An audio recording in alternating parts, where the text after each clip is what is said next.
Welcome to ZZZ TV. Kindly subscribe, share, and like for latest updates and news.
Good to see you, man. I saw them.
No, put it on.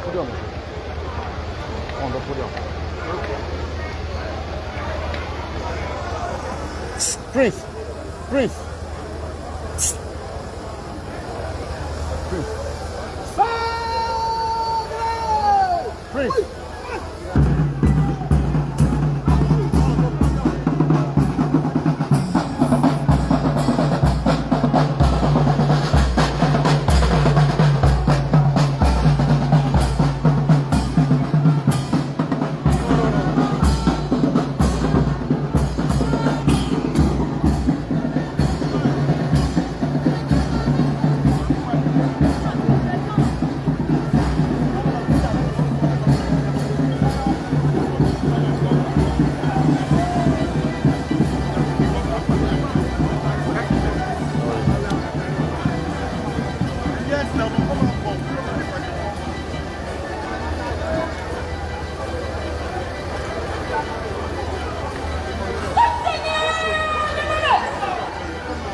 By the time the house gets gates of the arena, Your Excellency will come to receive the money.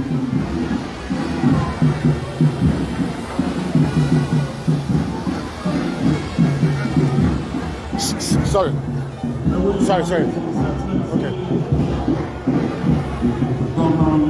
Sorry. Babies, product governors, to receive the money. Your Excellency,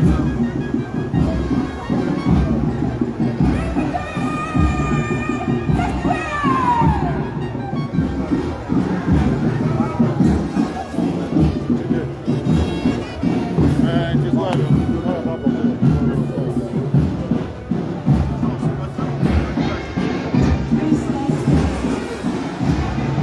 Let's clear the way for His Excellency to please come down and receive the body.